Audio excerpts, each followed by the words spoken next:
Welcome to America, and because of anti-Fed fights, we had to write a list that protected people's rights. So first and foremost, we have a very special protection, the right to freedom of religion, speech, and expression. In this amendment, we have the right to our opinions, unlike those gosh diggity dang North Koreans. We are allowed to say what we want with a few small exceptions, but it is worth it for our opinions to be under government protection. Hi there, my name's Fraser. I go to Bethel School. I had to go and give a speech that I wanted to be cool, so maybe I said a few vulgar things with my jaws. But I know that I'm protected because of the Constitution's laws. The school ignored these rules and got me suspended. So now I'll bring this problem to the court so I can end it. Hey, let me stop you there. I have a correction. Cursing and swearing causes quite a disruption, so no, your speech is not under government protection. Remember, kid, that this is one of the few exceptions to the constitutional right of freedom of expression.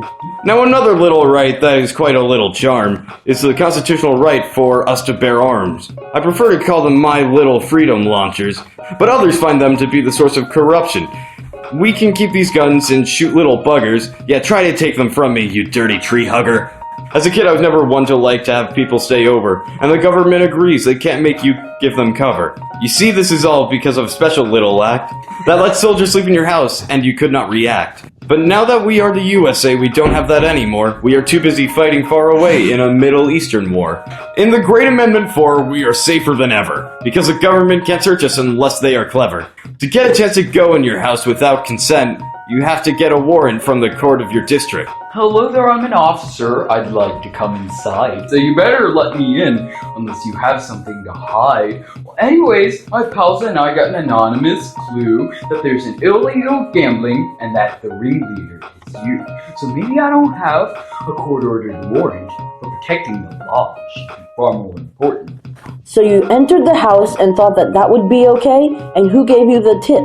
Who did you say? Tips are not enough to break into a house. You're playing an unfair game of arm cat and mouse. You see, people have a right to not be searched, so maybe you should go and get yourself a warrant first. When you get arrested for some stupid tree hugger nonsense, you should always remember that you have the right to due process.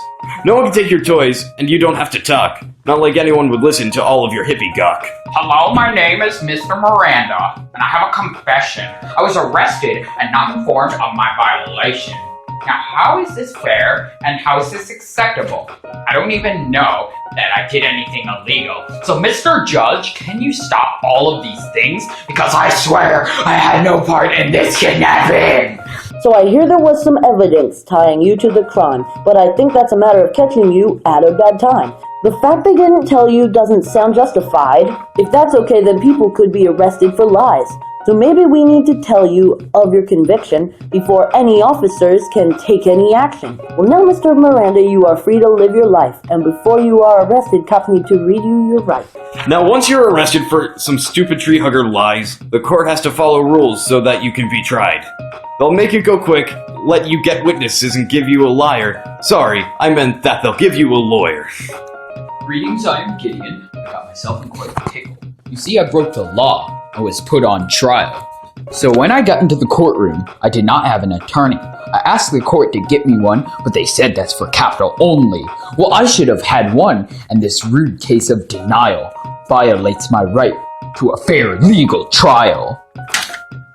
Well, sir, you sound like you know what you are saying, and you know you have rights against the court games they're playing. So in my opinion, this is a case of classic violation of a civil right that is in the Constitution. The court should not have shown any hesitation because lawyers are a part of justice's rotation. Amendment 7's rather short, so we should just hurry. In civil cases above $20, they can have a jury. So another fun rule from the United States, no one here is allowed to be burned at the stake. Bails can't be set high, neither can fines, but the death penalty is acceptable for certain crimes. Hello there, petty mortals. My name is Troy Leon Craig. People out there say that the world would be better if I was dead. But nay, I exclaim, that sounds like a punishment that is a little too cruel. Then again, I killed a few people and broke the golden rule. But you should just let me sit for years in a cage, so that way I live on into old age. No, stop the chilled out groove. No, he's weird. Kill him. He's not worth the rhyme scheme. I'll pull the lever myself. He's a lunatic. Get him out of here. Throw him in the chair. We can reintroduce death penalty. It's not cruel. It's fair. Every right that comes after 10 is still considered true. We just have to be specific for you-know-who. So yes, every amendment that is not in the bill still counts because of the fact that it was on Capitol Hill. Finally, we have the last amendment that is a source of debates. That laws untouching the Constitution are left to the states. For this reason, Colorado is a place I'll never send my kid. Even if it's a sunshine state, they shouldn't be lit. Anyway, those are the amendments, 1 all the way through 10. Each one of them to ensure our rights in the government. But do not forget any single one, or the trolls will come out from under your bed and eat your lunch.